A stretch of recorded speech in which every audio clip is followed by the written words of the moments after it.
we have this incredible ability to learn things that are complex and then allow them to become something we do automatically. Imagine if every time you went to open a door, you had to think about how you're going to move that handle.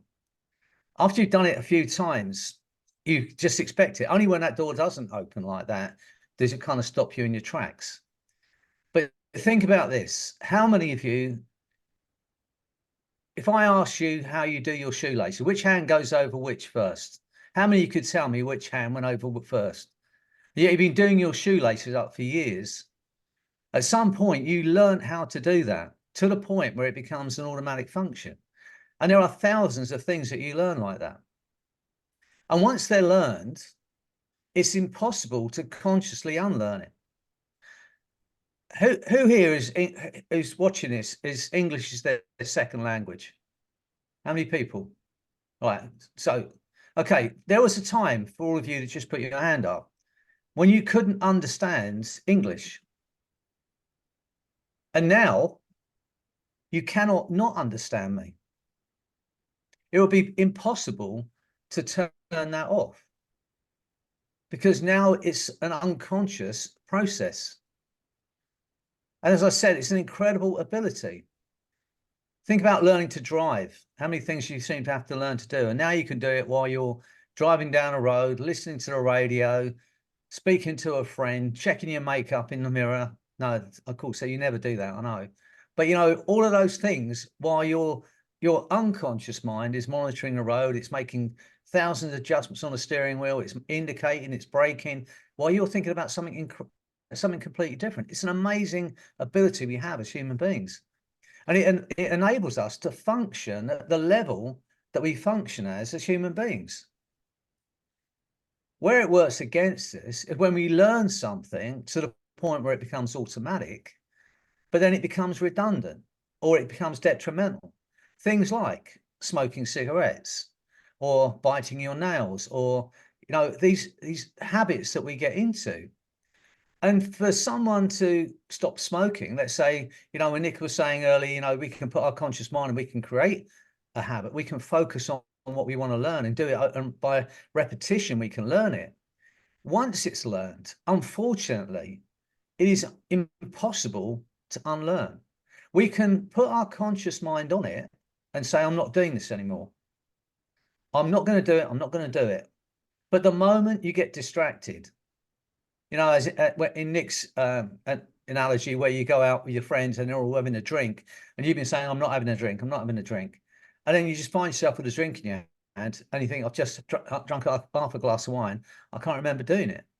You know, I've seen over 25,000 people to help them quit smoking in my time I've been doing this work. And some of those people have smoked 40 cigarettes a day for over 30 years. Every single day for 30 or 40 years. And I say that's an incredible feat. To try and remember to do something 40 times a day, every single day for 30 years without fail, that's an incredible feat. You couldn't do that consciously. And yet people do that. But at some point in their life, it seemed important to smoke. When they were kids, probably. But then they mature and they realize this is detrimental to me, but it's too late. As I said, it would be like someone saying to you, I want you to forget how to speak English, or I want you to not understand me. You'd say it's impossible. Or forget how to walk. Think if you had to think about walking. I've got to put this foot here, that foot there. I've got to balance. I've got to balance. Got a foot. Your head would be so full of walking, you wouldn't be to think about anything else. But we learn these things and then they become automatic. And as I said, it enables us to function the way we function. But the moment it becomes an automatic function, it's as if we've installed a piece of programming, for want of a better way of describing it. And whenever the stimuli comes on, then the program fires up. How many of you can learn to ride a bicycle when you were kids? How many people here can ride a bicycle? How many people have not ridden a bicycle for 10 years? But you know you could get on a bike and ride it, don't you? How many of you learnt to swim when you were a child? How many of you not swum for 10 years or so? Yeah, if you fell in the water, you'd be able to swim, would you not? You know, it's learned. You don't have to do it for 20 years. If the stimulus not there, you don't need to use it. It's like if you learn to speak English, you might not you might be living in your own country, speaking your own language for 10 years, but someone speaks to you in English, you'll immediately understand it because that's how incredible we are. And in general, this ability to learn things to that extent where it becomes automatic, as I said, it enables us to function at the level we function as human beings. But where it works against is when we learn a habit that becomes detrimental. And it's for people to say, okay, well, just pull yourself together and get over it. When I see people who come to see me to quit smoking, they say, I went to my doctor and the doctor said, you know, it's killing me. It's you know, I've got to stop. And I say, well, it'd be like saying to your doctor, I want you to forget how to walk. You go, that's ridiculous. Or forget how to speak. You say, that's ridiculous. But for the person who's smoking 20 cigarettes a day, it's as difficult for that person to stop smoking as it would be for the doctor to forget how to walk, because it's no longer something you think about. It's something that happens automatically. And as I said, if it's a skill like playing a piano, you know, I play guitar, not very well, but I can play the guitar. And it took me ages when I was a kid, putting my fingers on the C chord and then putting on the D chord, holding it on, then strumming it, then putting it on the G chord, strumming it. It took me ages. But now I could sit here and talk about habits and play you a tune at the same time. And that's a pretty amazing thing. It's like some of you might type and you can type a letter at the same time as talking about your boyfriend at the weekend. It's amazing. You know, that's how amazing we are. But to change that underlying programming, and this is why I think hypnosis, over and above every other talking therapy, for want of a better way of describing hypnosis, this is where I see the difference. Because what hypnosis does, it gives the operator, the hypnotist, access to that underlying programming. And so we can change that programming. And it's not always, you know, you can ignore it. You can just turn it off. You can try and turn it off. But when you created that habit or that learned behavior, there was a positive intention behind it. Every behavior we have, as weird as they might be, started with a positive intention. And some people say, oh, why would pulling your hair out? Why would what's positive about that? And I've had people who pull their eyelashes out. People, you know, young women, beautiful girls with bald patches where they pull their hair out.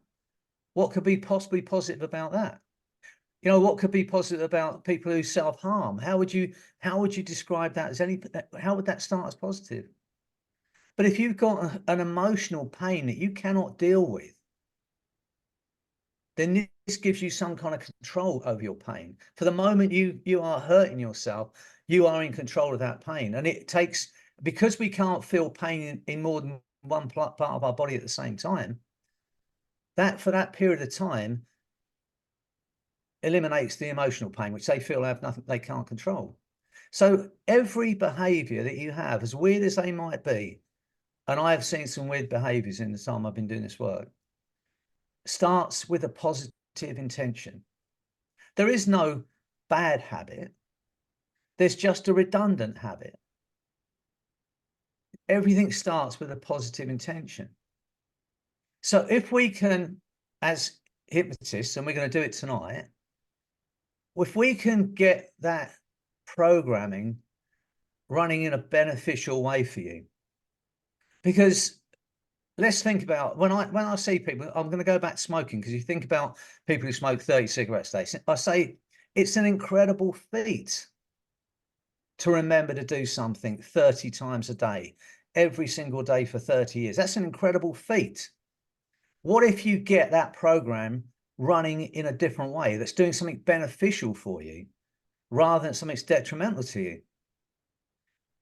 I worked with a guy who was in IT recruitment once, and he came to see me to quit smoking. He was smoking 40 cigarettes a day. He rang me, he phoned me like 2 weeks later, and he said, I can't believe it. He said, I haven't had a cigarette for 2 weeks and I don't need a cigarette. He said, I hadn't realized how much time I'd spent smoking. Time he left his desk, went outside, had a cigarette, came back in. He said, I've got an extra 2 hours a day. I said, what if you pick the phone up an extra 40 times a day?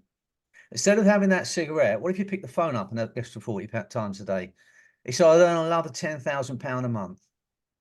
So instead of getting that, just like trying to ignore it or switch it off or look at it something to be, why don't we re-employ that part? And that's what we can do with hypnosis. Some of these habits you have, they're incredibly powerful programs. The way I describe it, and I know, and we were talking to Nick the other day, and he's going to see this guy called Roy Hunter at Hypno Thoughts Live, and he came up some years ago with parts therapy, I think he called it.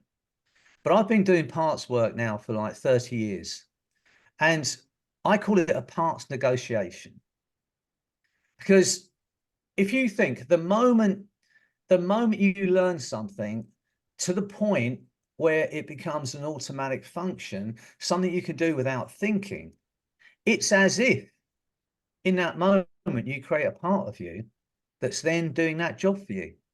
Just as now I have a part of me that can play the guitar. You have a part of you that can speak English. You have a part of you can drive a car. Nick's creating a part of him that at one point in the near future will be able to play the piano. So he'll be able to play a tune at the same time as looking out the window at the birds. And his fingers will be going where he needs to go. It's amazing. And so I call it a parts negotiation. Imagine, look at a negative habitual behavior. And as I said, they all start with a positive intention. Imagine a guy's starts his own computer repair company or building computers. And he starts up as a one-man band. So he's got his one computer he's working on, he's repairing, and he's got this office, and he employs someone to come in and clean the office every night. So he employs this guy, this old boy, he comes and he sweeps up every night. And then over the next 30 years, the business develops. Now he's got a completely up-to-date factory with people repairing and building computers.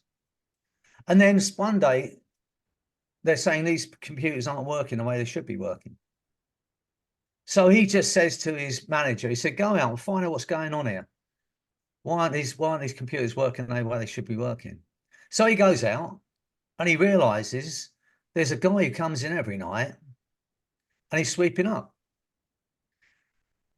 And the dust is getting in these high-tech computers. So the CEO could say, well, go and sack him. But the guy's never done anything other than what he was employed to do 30 years ago. And he's done it religiously every single day. So instead of sacking the guy, he said, well, look, ask him what he does, and then ask him to go to the HR department, see if there's some other job he can do for me. Because why sack the guy? He's one of your best employees. He's one of the most loyal people you've got. So he sends me to the HR department. He said, every time you find a job that you might like, give me a wave. And it's an open plan office. And it's got old boys going, I've got one. Got one. He said, well, I'll pick one of those new choices. The guy said, well, I quite fancy doing a van driving job. Okay, give him a van driving job. He gets his job. He's happy. The company's now running perfectly again, and everybody's happy. And that's what it's like when we're changing a habitual behavior. If you just ignore it, and that's what we call cold turkey or willpower, the moment you get distracted, you're going to go back to doing it. It's like saying to that guy who's been there for 30 years, you're sacked. Now, the guy doesn't know how to do any other job. So every day he's going to be knocking on your door going, can I have my job back? Can I have my job back? And in the end, when you're not looking, you come get his brush, you come back in and start doing it again. That's what it's like when we go cold turkey. The moment we get distracted, it's like you say, okay, I want to lose weight. I'm focused. I'm doing it. And then one day, someone upsets you and you find yourself in the fridge eating some rubbish, because that's the you're always being your go-to way of getting over something or distracting yourself.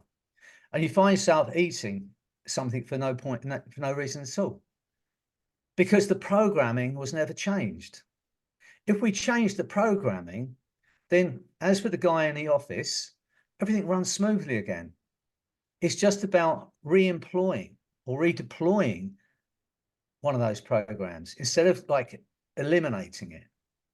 So that's when we do this work tonight. I want you to think of something that you are doing that is maybe detrimental to you, or maybe stopping you being everything you want to be.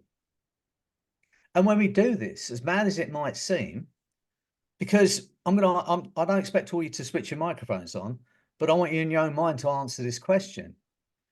There is something in your life that you are doing that you don't want to do anymore, that's holding you back in some way. But it's almost like there's a part of you continues to do that, even though it's detrimental. Is that right? Yeah.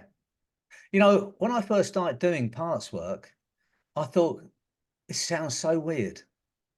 But this year is my 30th year of doing this work. I started in 1994. I only realized the other day, this is my 30th year. And in that time, face to face, I'm not talking about people I've seen online because I could never count them, but face to face in the same room, in the same space, I've seen over 35,000 clients. And when I've asked that question of those 35,000 clients, so it's almost like there's a part of you continues to smoke. There's almost like there's a part of you continues to snack. There's a part of you that continues to say, what if, what if, what if? Not one person said, no, that's not what it's like. Not one person. We say it, don't we? You know, I remember I've sat in a karaoke bar when I lived in America for a little while, thinking, I'd love to get up and do a song. I'd love to get up and do a song. But there's another part of me going, don't do it. Don't do it. Make a fool of yourself. Make a fool of yourself. And that part was winning over. Then I've had like 2 or 3 drinks. And that one, I can't hear it. It's like muffled. So I get up and make a fool of myself. You know, but there's a part of me going, yeah, I really want to get up and dance. Another part of me going, don't do that. And so, you know, it's how we speak. It's how we talk anyway. So when we do this work in a little while, as mad as it may seem, I'm going to speak to the part of you that's running that piece of programming that you want to change. And here's the other strange thing. It will communicate in some way. And you will not be speaking to me, but it will communicate. And the first thing I'm going to do is ask it to explain what its positive intention is, what its original positive intention was. And then I'm going to ask it to go to your creative mind, that incredible part of your being that dreams, that has ideas, that makes plans, and allow that wonderful creative mind to run, flow, work, and come up with lots of new choices. Something else that part can do for you that's of equal benefit or more, that will enable you to have the freedom you want from that behavior or that habit that you want to change. And then I'm going to ask that part to pick one of those new choices, the one that it believes is the most immediate, available, and effective, and integrate it into your body and mind at a molecular, cellular, neurological level. And when that happens, I promise you that behavior will change. That's what's going to happen here. And the thing about this is you can continue to upgrade your brain. How many of you still using a computer you had 30 years ago? Why not? No. Did they have, they didn't have home computers back then, Freddie? See, Well, no, 30 you're years, probably yeah, right. maybe No, they no, did. it's no. I remember me and Nolene remember when it was all, pigeons we used to send to each other. Pigeon mail. Yeah, that's what it was. We didn't even have electricity in our time, did we, Nolene? No, terrible. See, that's how young Nick is. He's never lived in a world without a computer. How young is he? So anyway, you wouldn't be using an old computer, let's put it that way. And if you did, you would at least have it upgraded from gas to electric or whatever it was. So, and it's the same with our brains. We can upgrade all the time. We don't have to be living with programming that was set 30 years ago, in my case, 70 years ago, or whatever it was. We don't have to keep doing it. We can upgrade all the time. We can look at all of these behaviors, or for want of a better word, programs, and go, is that serving my evolved self or not? And then we can go in with hypnosis and we can change that piece of programming. And as I said, these are not, there's no bad habits. They're just redundant pieces of programming. And if we change them and negotiate and get them to work perfectly for us, how good could we be? Nick's developing a habit for the piano. I'm developing a habit for a cold plunge. It's a lot more, it's kind of simpler than playing a piano, but trust me, it's equally as hard. But once I've got my head around it now, it's not even a question of I'm going to do it or not. I'm going to do it. And because I think about the outcome, I think about how good I'm going to feel once I've done it. Whereas before I used to think how hard it was to put my body in that cold water. But now that doesn't bother me anymore because I know I'm going to do it. So I focus on the outcome. And when it comes to creating new habits, it's like for Nick, the joy of learning the piano. I've been doing it for a year as well. I wished I'd done it when I was 17. I didn't start till I was 71. And I love it. And every day I play it. I get on and I play every single day. And I absolutely love it. I'm not, I'm not going to be, a concert pianist, but it's something that gives me real joy. And that's why it's not hard to do. If we can think about the outcome and you realize how good that's going to feel, then we do not need to be disciplined. If we really want to be everything we want to be, then it's about focusing on the outcome. Some of you have joined us now for the last 3 or 4 weeks, and my mantra now. It's come from a friend of mine, Gayleen, in Australia. And she said to me, as human beings, we are geared toward pleasure. We want to feel good. We do. That's why we do the things we do. We want to feel good. If when we're thinking about the new habit we want to form, when you're working with Nick later, and you think about that new habit you want to form, like I think it was Blaine who said, she wants to stop the clutter.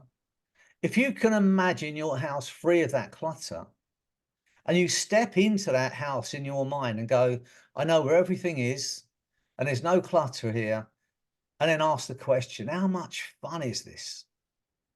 How much fun can I make it? For Nick, when one day it's going to happen, he's going to be at a party, going to be a piano there, and he's going to sit down and he's going to start playing. How much fun is that going to be? How much fun can you make that? So if we can feel into the outcome and we know how good it's going to feel, then everything about your nature, your mind and your body is inclined toward doing it. You don't need Tony Robbins coming in every morning and geeing you up to go and do it, because you know how good you're going to feel. And so when we're looking at our outcome, I would ask you all to do this. When we free yourselves from whatever it is you want to free yourself in this part of this program tonight, before Nick comes on and shows you how to program your mind for for what you absolutely want. I want you to think about how much fun it's going to be free of that habit that you want to be free of.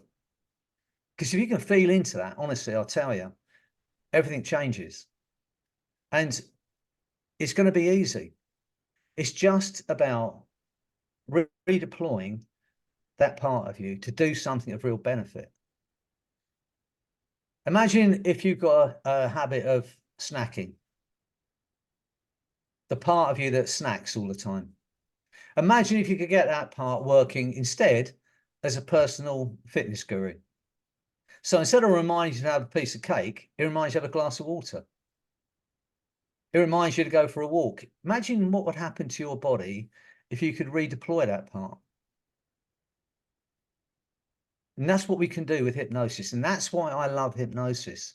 It is the only talking therapy that can get to the underlying programming. Every other therapy is about getting control of the problem.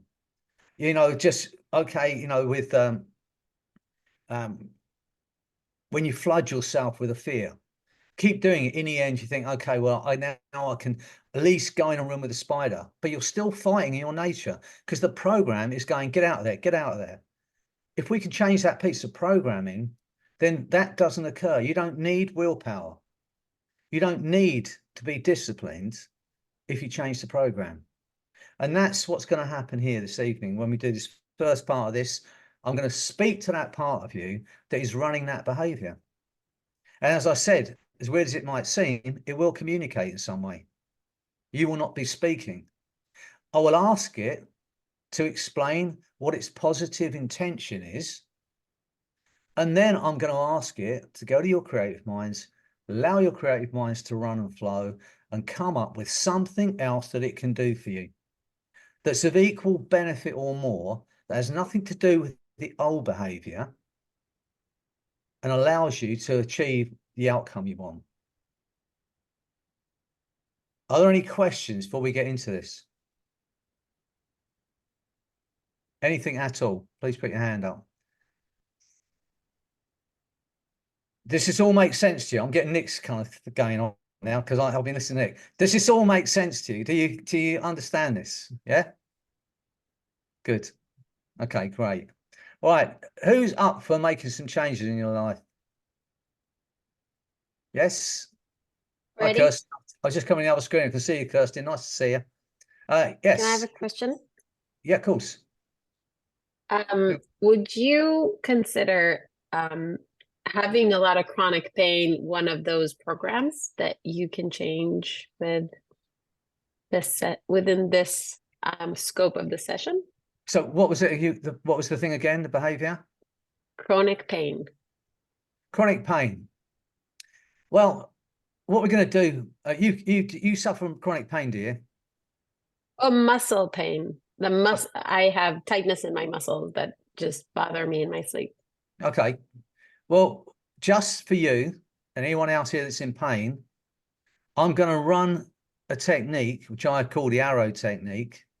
And providing that chronic pain, and this is what I'll ask all of you who think you're going to join me in this when we do this parts negotiation, when we do this work tonight, I'd ask you to be sure that the pain that you're experiencing is useless and unnecessary.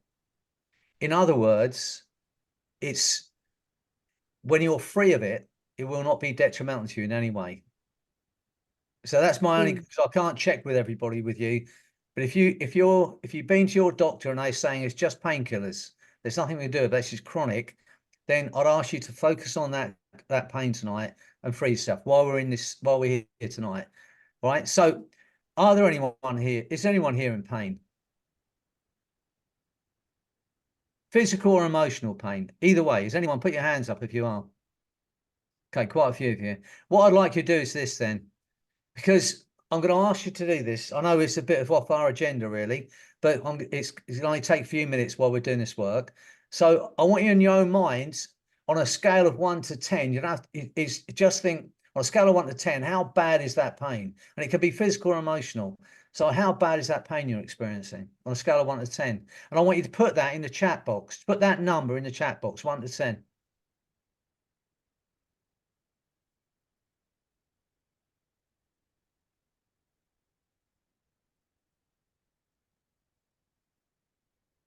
Okay. You keep going. Anyone that's in pain, put a number in there. Because in a while, you won't be able to feel it, okay? If that pain is useless and unnecessary, you're going to be free of it in a few minutes. So is everyone ready to get into this and make these changes? And you will have an experience, because I will ask that part of you to allow you to know in some way, and you will have, it will be an unconscious, honest, unconscious signal. Are you ready to do this? Okay. Is there anything you want to say, Nick, before we go into this? Go for it. Okay. Just, can you keep an eye? Do you see if anyone's still coming in? I will. All right, great. Okay. You know how to do this now. Make sure you're in a safe place. So you're not sitting on a window ledge 10 stories up with a boiling hot cup of coffee in your lap. You know, make sure you're sitting comfortably so you're safe, okay? And if you can, just place your feet and hands separately. So place your hands on your legs or place them beside you. Place your feet separately. And only when you're ready to make these changes, I want you to take a breath in, hold it for a moment. And as you breathe out, allow your eyes to close, but only as quickly as you're ready to make these changes. And just for a moment, focus on those tiny muscles around your eyes. And allow your eyes to relax. Get a sense of that happening as you listen to my voice. Every word I say relaxes those muscles more and more. Get a sense of that happening automatically. I'd like you just for a moment to think about your outcome, how you're going to feel when you're free of that behavior or that habit. Notice the way you move and the way you breathe. Step into that body, feel into it, feel that freedom. Ask the question, how much fun is it to be free? And as you feel that emotion of freedom, your eyes relax so completely now, they just won't work for a while. And when you realize your eyes have relaxed so completely, they just won't work, you can test them and find it completely locked just for a while. That's right. Now, nothing bothers or affects you. Nothing disturbs you. I'm going to say the word love. And as you hear that word, that feeling of relaxation around your eyes will just flood down through your body like a bliss anesthesia. Get ready. No matter how relaxed your mind and body become, the chair will support you. Love. Feel that feeling just dropping down through space and time. Down toward that place of absolute bliss. Imagine it's happening automatically. There is nothing you can do about that. And just when you think you've reached that ultimate space of profound hypnosis, trance, my voice, my words will take you 10 times deeper. Get a sense of that happening automatically and imagine there's nothing you can do about that. Every word I say now doubles that feeling, and everything I say now is your reality. Every suggestion I give you, your mind and body will act upon. Without hesitation, it's now your reality. You have a conscious mind and an unconscious mind. That unconscious mind, the back of the mind, that instinctive, intuitive part of your being that's monitoring your heartbeat, your blood pressure, scanning the environment, keeping you safe, can continue to hear, to understand and respond to those things I might say without the need for you to do anything at all. It's so much easier for the conscious mind simply to relax and enjoy that letting go. That's right. Letting go even of the effort it takes to make the effort that it might take to tell the exact position of arms, legs, or the entire body now that seems to drift through time and space.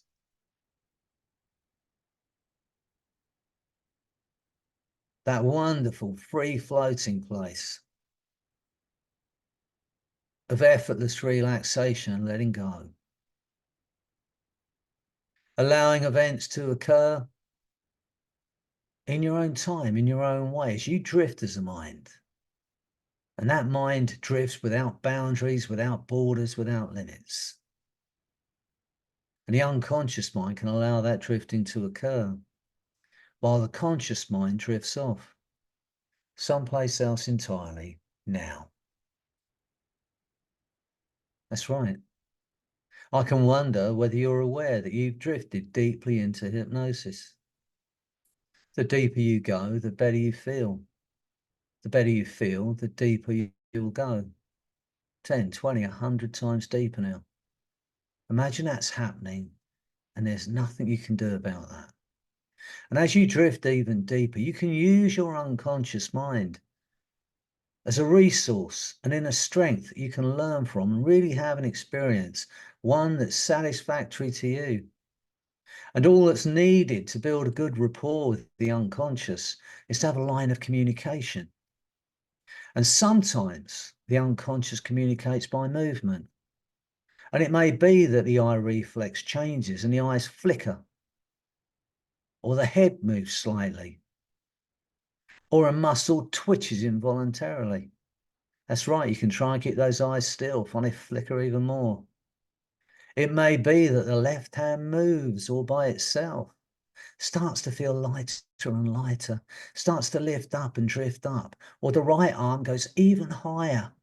Only the unconscious mind knows which it will use, because the unconscious mind knows more about you than anyone else. And so as you drift deeply into hypnosis, even deeper than before, I'd like your unconscious mind to search through all the things in your life and pick one thing that you'd love to change. Something that's of vital and utmost importance to your happiness, your freedom, your well-being. Something that no longer suits you. And when the unconscious mind's made that choice, I'd like it to allow you and me to know by allowing that honest unconscious signal to occur. I don't know, it'd be the left hand, right hand, both hands that drift up as the eyes flicker, the muscles twitch and the body moves. But you'll know before I do. That's right, head's moving, eyes flickering, hands lighter and lighter. You'll know before I do as the movement begins, even as you become aware of certain sensations. One thing you'd love to be free of, or something you'd love to change, a way you'd love to feel, something you'd love to achieve. And when the unconscious mind, that's right, it's made those changes, I'd like it to increase those signals. That's right, head's nodding, body moving, hands lifting, breathing changing. And as that movement increases now, the mind automatically moves toward those thoughts and ideas, images that clarify most clearly for you, the very things you know and do that seem to get in the way. Awareness migrates toward things that need attention, same way animals migrate without thinking, without trying. They just seem to know when to go, where to go, what to do to take care of themselves. An inner voice, inner awareness that moves the birds, the animals from place to place. Now I'd like your unconscious mind to hand over those signals to that part of you that is responsible for the behavior you'd love to change, or the way you'd love to feel. And when that part has taken full control of those signals, I'd like it to increase both signals at the same time. So you and I understand. And even as you become aware of that movement now, it increases. And now I'd like to ask that part to explain to you what its positive intention is. Why you've been feeling the way you've been feeling, why you've been stuck with that behavior, what it is that it's been trying to do for you for all these years. And when you fully understand at some level of awareness, I'd like it to increase those signals. That's right. Hands lighter and lighter, head moving, eyes flickering, bodies moving. And now I'd like to ask that part to go to your creative mind, the part of you that dreams, that has ideas, that makes plans, and allow that wonderful creative mind to run and flow and work and come up with lots of new choices. Something else that it can do for you that is of equal benefit or more, that has nothing to do with the old behavior, that will enable you to achieve the outcome you absolutely want. And each time it identifies a new choice that it believes will allow you that freedom, I'd like it to increase those signals. That's right. Body's moving, hands moving, eyes flickering, heads moving. And even as you become aware of those sensations, they increase. 10, 20, 100 new choices now. And as those hands continue to lift, as the eyes continue to flicker, I'd like to have the experience of liberation and freedom.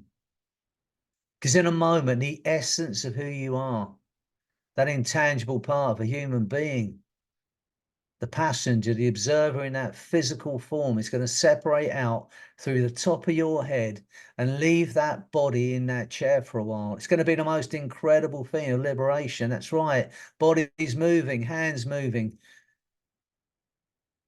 Get a sense of it now. And as you drift up out of your body, I want you to look back at that body and show it some appreciation. You can see that movement in that chair. And even as you go even deeper, get a sense of drifting right up out of that building you're in. Drifting up so high, you can look back at this incredible planet we're living on. And notice how your perspective changes. Things that had seemed overwhelming no longer have any power over you. Things that had seemed hard or difficult to overcome no longer have any power over you. Get a sense that as your body moves and those signals fire off more and more now. 10, 20, 100 new choices now. That's right. Now in your mind's eye, get a sense of a target, like an archery target or a spinning vortex of light. In the center is every ounce of useless, unnecessary physical and emotional pain that you may have been experiencing. Every ounce of physical and emotional pain is in the center of that target. In a moment, I'm going to make this sound. As I make that sound, you'll be fired, shot like an arrow, straight through that target into a space of unconditional self-love. And as you enter that space of unconditional self-love, every ounce of that useless, unnecessary pain will be wiped from your body and mind. Get ready. And now you're in that space. In that space of unconditional self-love. Get a sense now drifting across the other side of that room you're in. So you can see yourself in that chair. You can see the clothes you're wearing. You can see your body moving. You can see those hands lifting. And notice as you watch yourself on the other side of that room, how every ounce of pain has gone from your body and mind. You cannot feel it. You cannot experience it. Harder you try and remember what it felt like, the further away it goes. Get a sense that that's happened. There's nothing you can do about that now. And as you drift in that beautiful space, I'd like your unconscious mind to make those changes now at a molecular, cellular, neurological level that will allow you that freedom forever. And only when the unconscious mind knows and has made the changes at a molecular, cellular level that will allow you the freedom from that useless, unnecessary pain and allows the conscious mind to accept the changes made. Only then will you drift back over to your body, drop back into your body in that chair and go even deeper into hypnosis. Now I'd like to ask that part that runs that behavior to pick one of the new choices, the one that it believes will set you free. And when it's made that choice, I want it to increase those signals. Now I'd like to ask that part to integrate this new change, this new behavior into your body and mind at a molecular, cellular, neurological level. And when it's done it completely, I want it to increase those signals. Good. And from today, no matter how hard you try, you will never experience that behavior again. The harder you try and remember what it felt like, the further away it goes. You know, it's easy to forget. We put our keys down, forget where we put them. It's easy to forget. I don't know, it'll be a minute from now, an hour from now, 20 years from now, when you suddenly realize you've been thinking about something else entirely. And that behavior, that old habit disappeared right here, right now, replaced by that feeling of empowerment. Imagine it's happened. There's nothing you can do about that. just for a moment, go out into the future. See yourself there, living your life the way you want to live it, free of that habit, free of that behavior, free of every useless, unnecessary pain. And notice the way you move and the way you breathe. Step into that body, feel into it, get a sense of what it feels like to be free, and ask this question: how much fun is this? How much fun can I make it? How important is it for me? Because now you know how good you're going to feel. Everything about your nature, your mind and body are inclined toward making it happen. Imagine that's happened now, and there's nothing you can do about that. And go over with your unconscious often as you need to know that you're free. Because in a moment, I'm going to count to 10. And every suggestion I've given you, your mind and body will act upon. On 8, your eyes will open. You're going to feel incredible because you are incredible. And on 10, that feeling of freedom, that new understanding is going to grow stronger day by day. Because now you know you can continue to upgrade your brain, continue to work toward the life that serves you. No longer stuck in the past or living in the future, but living in the moment. How incredible are you?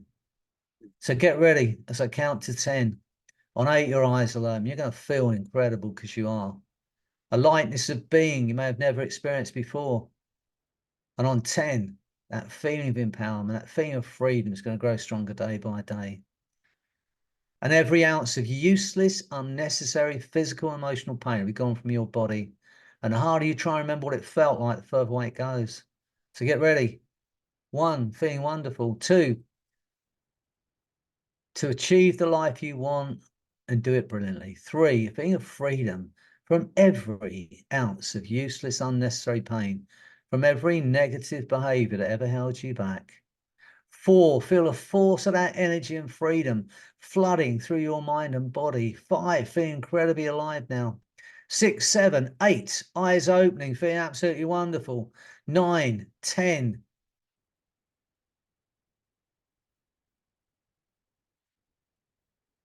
Okay, all of you who put a number in that box, try and feel that pain now and find you cannot. On a scale of 1 to 10, where's that pain gone now? Put those zeros in that box. That's right. On a scale of 1 to 10, where's that pain gone now? Excellent. Excellent.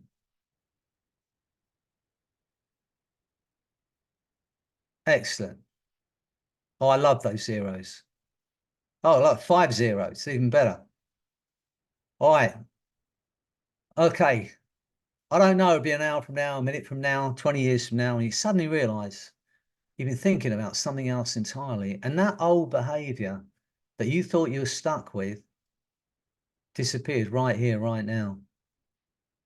I can't wait to see the photos of your place, Blaine, all tidy, everything in place, no clutter. It's going to be incredible.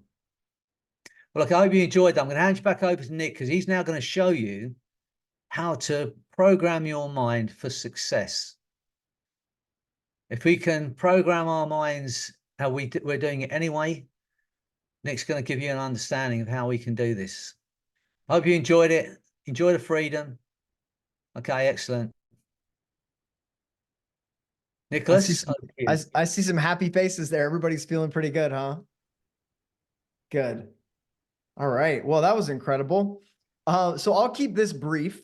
And one thing I want you to keep in mind, Freddy talked a lot about our outcome, keeping our end state in mind. And so what I find a lot with our habits is we can think about them as what we're striving for is either a means or it's an end. And so a lot of times our habits get in place as a means to achieve something, but in our minds, they become the end in themselves and not in a good way. So what I mean is a lot of people believe that you have to work hard, right, to achieve something. And so they get on this wheel where working hard is the virtue and working hard becomes the end state. And it's not necessarily taking them where they thought it was taking them. They think if they work hard, they'll get the end state. Does this make sense? So for myself, as an example, I always thought, working out hard would get me results I wanted, and I'd be a better athlete and I'd be in better shape. Well, I train myself, even when I'm uncomfortable, even when I'm in pain, like we push through it. I was a mixed martial artist and a wrestler. And so that mental toughness was there, but I didn't stop and say, well, what's my outcome? Once I stopped competing, my outcome was just to live a healthy life. But my mindset was to train every single day, sometimes twice a day, and to work out really hard. So I got adrenal fatigue. I ran myself into the ground doing that, even though it seems like a positive habit. Does that make sense? So we want to start with the end in mind. Where do we want to end up?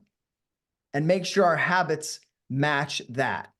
And to be aware if our habits aren't taking us to the end state, that's when we change them. For example, cleaning your house, getting rid of clutter. So the cleaning of the house could become a habit. The problem is the end state is not cleaning the house, it's having a clean house. So as you're making your millions of dollars, it might make sense for you to hire somebody to clean your house. Does this make sense? But if we hire a part of you, like the factory worker Freddy was talking about, if we hire a part of you to clean the house, they're not going to want to give that job up and they may hold on to it. So we always have to be asking, is what I'm doing aligned with the outcome? What's my outcome? And when you go into the outcome state in your mind, your subconscious mind often just generates the habit for you. Does this make sense? So when we're thinking about, because I'm going to have you all pick a new habit that you want to integrate. But I also want you to make sure that it's taking you to that end state, or it's aligned with that end state, and it doesn't become the end in itself. All right, we got some comments here. You froze for a moment now. I said, we just want to make sure that the new habit doesn't become an end in itself. We want to make sure it's taking us to that end state. If you have any questions about that, let me know now, because we're going to go over this process here. Yeah, Blaine. See if we unmute you there. Could you repeat that? I don't get that, Nicholas. Sorry. Was there a specific part or just the whole idea? The end state. The end state is the outcome that we want. So your end state would be to have a clean house, correct? Yes. So the end state isn't for you to be cleaning the house. That's a means to the end. That's what's going to get you there. Does that make sense? Thank you. Yeah, got it. This is why it helps when you guys share ideas with us, because then I can, we can iron out all the ideas. And since she shared, she gets that special treatment here to get clarification. So, all right. So we're gonna change one habit, just so you can get the process. You can see how easy it is. And so I'm gonna have you step into the end state. And from that perspective, you're going to realize, oh, this is what I need to do. This is what actions I need to take, or what habit I need to achieve this end state. And then you're going to rehearse that over and over and over until your subconscious mind goes, oh, I understand what they want me to do. Because, the experts say it takes 21 days to form a new habit. How many of you have heard this? So if we can form a new habit in 21 days, why don't we just imagine it like it was 21 days and form the habit in just a minute or two, right? Why don't we just get 21 repetitions in our mind, right? Bar's laughing over there. But think about, if you want to have a habit of making your bed, why would you get up in the morning, make your bed, try to maintain that for 21 days to get the habit? Why not just see yourself making your bed 21 days in a row and then forget about it and let your subconscious mind do it automatically? Because you get all those reps in a very short amount of time. How much easier is that than this 21 days of effort and willpower, right? We got some fireworks over there. Good. Is it in real time? Because have you ever put a duvet cover on, Nick? That takes me about 21 days to do that, to be honest with you. We can speed it up, Freddie. We can speed it up. That's the thing, is we can do it quicker in our mind or slower, or however we need to do it. So that's the process we're going to go through. So I want you to think about what these habits might be. What are some things that will change? Because everything we do in our life, again, is a habit. The emotions that we generate are usually just habits. How we eat is a habit. If we smoke or drink or have an addiction, that's just a habit. All these things are just habits. So I know I went through years where I was drinking less and I didn't like drinking anymore, but I'd go to places where people were drinking and I would find myself drinking and I'd be like, this isn't really aligned with me. So then I would just imagine like, how do I actually want to show up in these situations? What do I want to say to somebody? How am I going to feel? And I would just imagine going and someone, offer me a drink and be like, oh, no, thanks. And I just, in my imagination, I just said that. And I had a rebuttal for them. So when I got to that situation, it was automatic. I wasn't like, I don't really want to drink, but they're drinking. I rehearsed it ahead of time. Make sense? All right. Cold showers, like Freddie was talking about. I would see myself go in, or he does cold plunges, but I would see myself taking a cold shower. And now I get in the shower and my hand reaches to turn on the cold water. And it's like I'm dissociated from it. It's like there's a part of me that reaches out and turns the cold water on. I don't have to think about it. And it's not this like internal resistance, willpower struggle anymore. It's an automatic thing. Make sense? It's all in the subconscious mind. Our success in life in every area is just a habit. Let's see, what else? All right, this should give you some clarity. So any questions on, does everyone know what they want to use for the habit or for the end state that they want to achieve? I think I'm looking at the comments here. I think everybody got it. Okay. All right, so why don't you pick the outcome that you want and just get comfortable.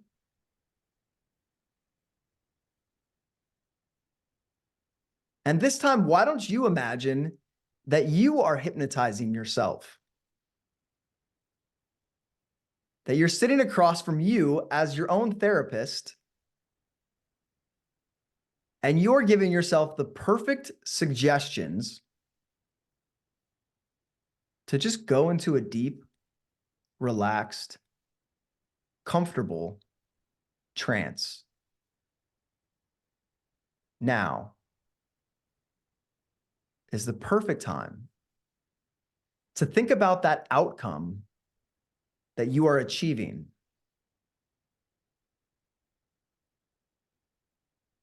And to even imagine yourself as having achieved or accomplished or obtained that thing that you want. Maybe it's a clean house or a healthy body. Maybe it's an incredible and loving relationship. Maybe it's just a feeling of confidence, because that's a habit as well. And as you go into that state and that experience, feel it like it's happening right now. Like if your mind and body was an antenna for the frequency and the feeling of that experience.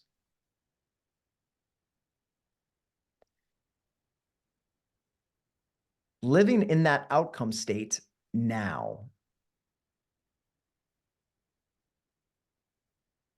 And from this state, I want your unconscious mind to generate the habits that got you here. What were the habits that got you into this state, that got you this outcome? Could be an emotional habit. Could be an act that you do. What's the habit that got this outcome for you?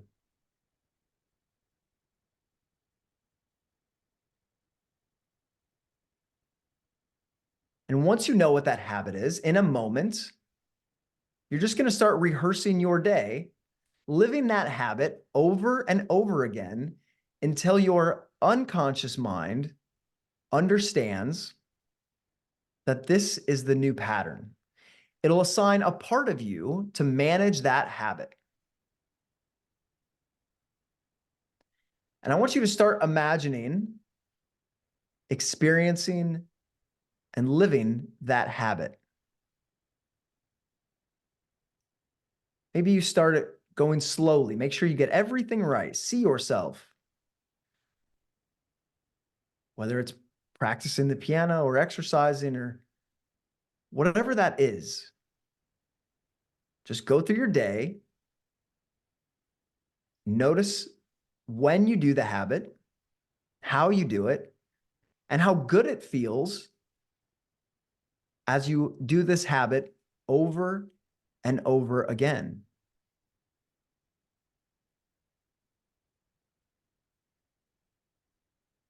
And now begin to speed it up, going quicker and quicker.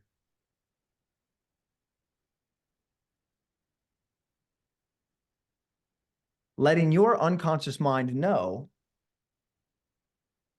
this is your intention, training it to show up this way.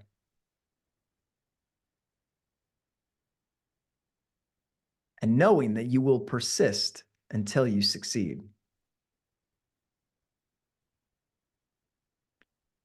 And as that new habit, that new program is being installed, you can just let it run automatically now, observing it running in the background, knowing that you can change it at any time.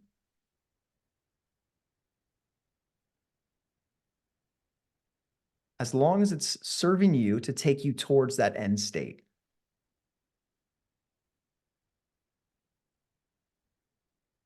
And as it runs in the background, you feel grateful for all of the parts of you that are running all of the programs that keep you alive and safe. With a new awareness of how you can intentionally change anything in your life, just with the power of your imagination. And when your unconscious mind has fully accepted that program, I want it to generate some communication, an unconscious communication. And I don't know if that'll be your eyelids flickering, your hand twitching, or just a new feeling.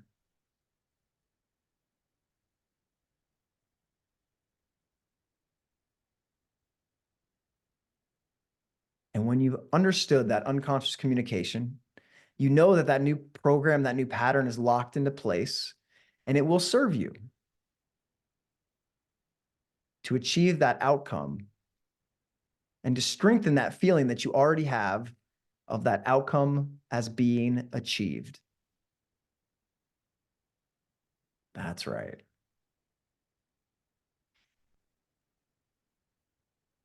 And in a moment,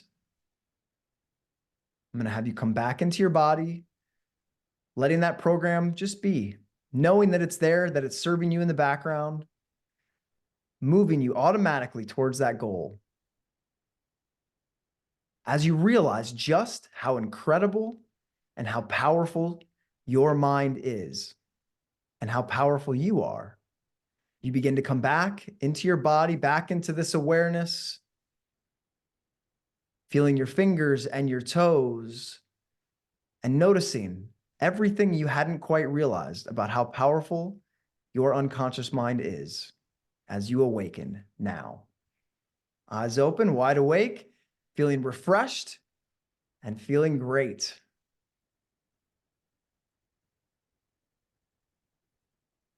All right, I would love to hear from anybody. I think that wraps it up for today, so we can stay and chat about how that process was for you. And I'd love to know how some of you are feeling and what you experienced. Can I just say a couple of words before everyone comments? Of course. I find that when we're working towards our goal, I hear people saying, I have to lose weight, or I have to go for a run if I want to achieve this, or I must do this. If we change I have to I want to, everything changes. Yeah, I want to go for a run because I want to achieve my outcome. I want to lose weight because I want to feel great. It's different to I have to. I think there's a certain amount of resistance when we say I have to do this or I must do that. Just a little tip for when you're working toward that ultimate outcome that you want. But Freddie, even think about the language of I have to lose weight, or like I have to lose weight, right? If you have to lose weight, the unconscious mind goes, okay, lose weight. Well, we can only lose so much weight. So then we got to put it back on and lose it again, because we're focused on a means goal instead of an end goal, which might be to be at a healthy, fit weight. The unconscious mind is getting the message of lose weight. Well, it can only do that to an extent. Then it's got to put weight back on to lose it again. And so when we focus on the outcome, the end state, then the message gets to the unconscious in a different way. Well, I rarely talk about weight loss now. People do come and see me to lose weight, but when we get into it, and Doreen will know because she was my PA in creating the body health and happiness group that we ran for a couple of years. I now talk about creating the body you want, because how much more exciting is it to create something than lose something? Yes. I think if any of you are looking at your physical goals and state them in that way, how much fun is that going to be creating the body you want? How much fun is it going to be to have created the body you want? So just maybe think about it in those terms and listen to your own language. Nick is always going to be here explaining to you the power of language, but just simple things like changing I have to I want to will make a massive difference in your life.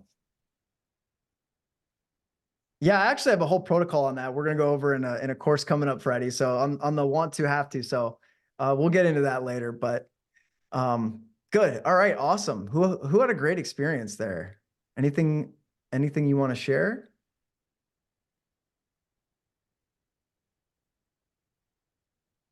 You switch your mic on, speak if you want to. Let's see here. Any hands up? There's a little. Yeah, Blaine. Yeah, I'll share. Yeah, that was amazing. Thank you very much, both of you. Yeah, just hilarious. Just my hands twitching, lip, everything. And I was just saying, how much fun is this? So thanks. I could great see fun. yours was one of the faces I could see that whole time. And so that was like, Yeah. I could see how much fun you were having. Oh yeah, just great crack. And thank you both. I'm so looking forward to everything. Yeah, Well, I can good. see my Right. lovely tight and looking around. I won't zoom around. I can't. I'm nearly just gonna tip off now and just put a few things away. Yeah. Just like it's automatic. And you Yeah. want to do it, don't you? It'll feel good. Yeah, I'm looking. Right. Did we lose her? Did you mute yourself? I think she's done. I'm looking forward to it. Yeah, Good. Thanks so much. That was brilliant. Our pleasure.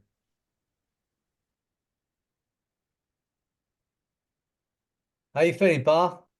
Muscles relaxed? Pain gone? Good.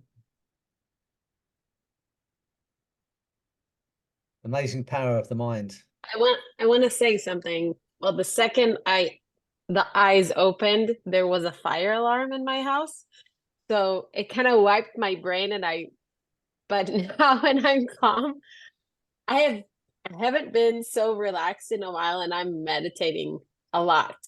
But this was so amazing both of the times.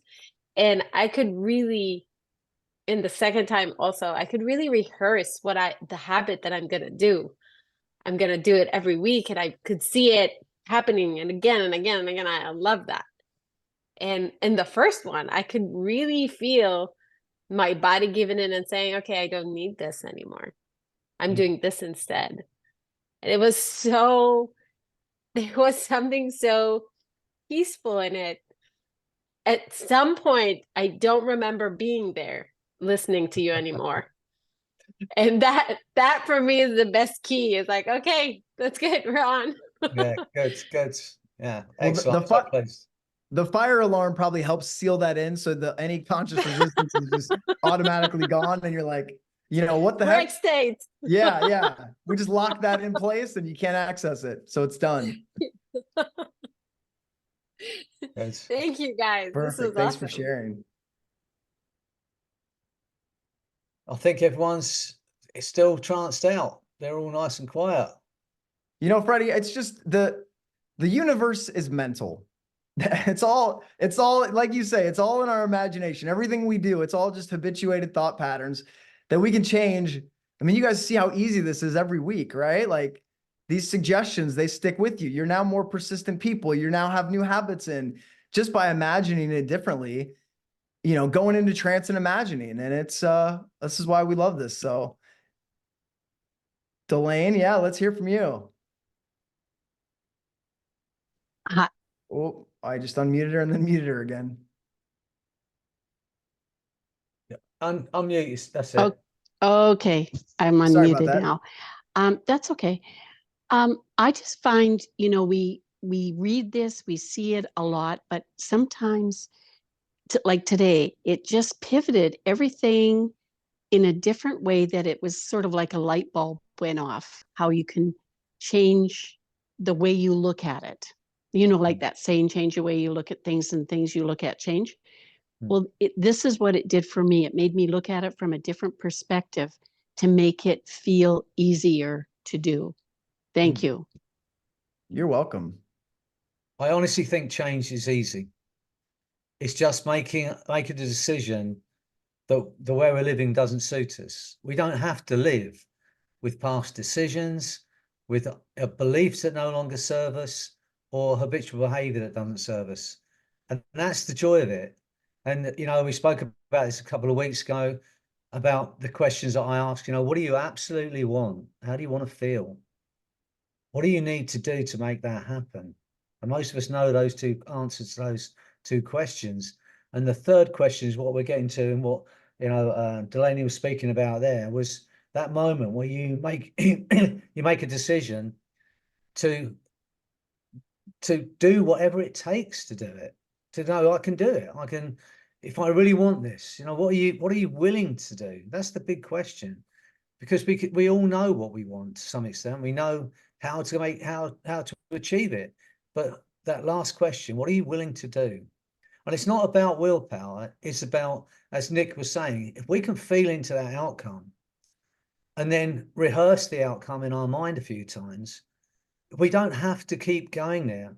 It just becomes, it's like we train our brain to create that outcome, and we don't have to think about it. We find ourselves just creating that body we want without thinking too hard.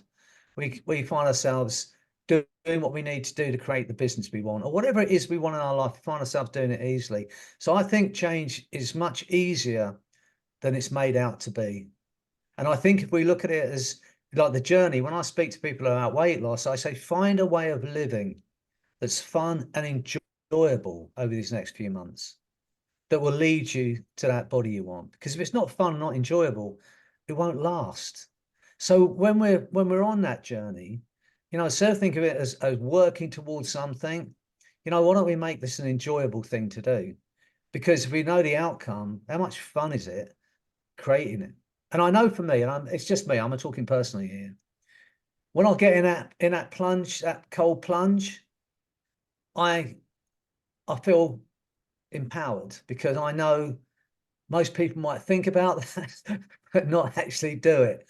And when I'm doing it, I know it's an ego thing, but I think, you know what? I'm dead chuffed at myself that I'm actually doing this every day and making those changes.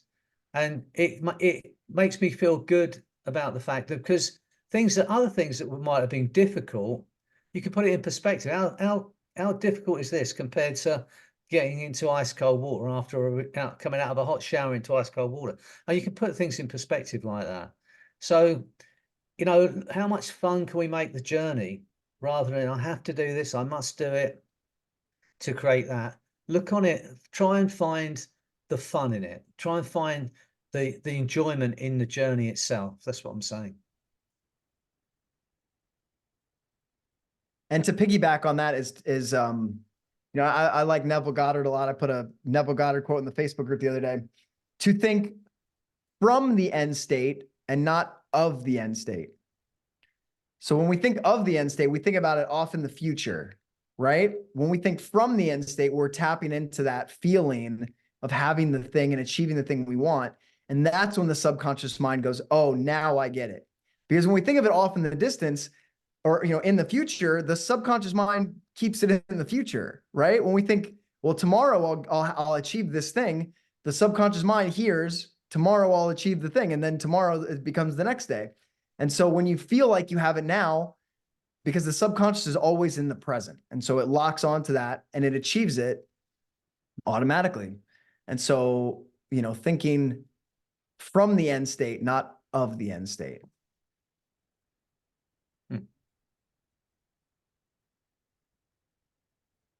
Any other questions? Just getting some good feedback here. I think that was a successful little successful session, Freddie. Good, good. Well, enjoy the freedom from the emotional and physical pain. Imagine that's happened and there's nothing you can do about that now. The harder you try and remember what it felt like, the further away it goes. Yeah. And I was just going to say, remember, our thoughts, our emotions, even pain is often just a habituated experience. And now you guys know how to change a habit in, how quickly, right? In a few minutes here. So we can change our thought patterns, emotional patterns. You can do this for clients. It's a powerful new understanding you have, I hope. I'll say it again to you. How incredible are you? How incredible are you? You are so incredible. Just think about it. You are. I know we really appreciate you turning up and joining us. We love it, as you can probably tell. I'm glad you're enjoying it, getting something from it. I think we're done. Patty's here. I don't know if she's actually here or if she's just clicked on. Patty's coming to our retreat in June, coming over from LA to the Lake District, and I'm going to chauffeur her for a little while. Don't know if she's here or not. Show her around the lakes. So it's going to be fun. And next week, before Thursday next week, I'm running a thing on Tuesday. My dream is to get the biggest group of people to quit smoking in one session. And next Tuesday evening for the College of Medicine and Integrated Health, I'm running a quit smoking, quit vaping thing. And it's free for all College of Medicine members. And if you know someone wants to quit smoking, get them to join the membership. It's just £30 for the year. It's nothing. It's less than 2 packets of cigarettes. It's £30 to join the college, and not just for the quit smoking, but you get all the other benefits. They're the bridge between alternative therapies and the medical world, and they do lots of lectures and advice on keeping well. So if you know anybody, do me a massive favor, share that understanding with everybody. It's the College of Medicine and Integrated Health. It's collegeofmedicine.org.uk. Support us, I think, /support-us. Maybe Nick's going to put it in the chat. Yeah, one more time. It's College of Medicine.org.uk/support-us. Because it's a charitable thing. They're not run by the government, and they do brilliant work. So if you know anybody who wants to quit smoking, wants to do it just for 30 quid, then get them there. Quit smoking or vaping. And if anyone will learn, again, if anyone would like to learn how I run a quit smoking group, then join the college and sneak in, pretend to be smoking, and I'll let you in. It's worth it just to cough a bit. Just cough as you come in, and I'll assume you're a smoker. Yeah, come in. Just for the principles and the language patterns and how Freddie sets people up in the sessions, it's worth seeing that alone. So yeah. Anyway, that's just my little sales pitch. I don't get anything from it, just free brownie points from the College of Medicine. All right, so thanks for turning up. Thanks for being here. It's great to see you all. And we'll see you again next week. All right. Thanks, everybody. Take care. Thanks so Great much. to see you, Doreen. Thank you so much. Good night. Thank you so much. You're amazing. Thank you. I look Good to forward see to the you. Bye, photographs Sophia. of your house, Blaine. I look forward to the photographs.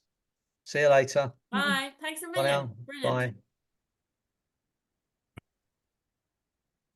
Good night. Good night.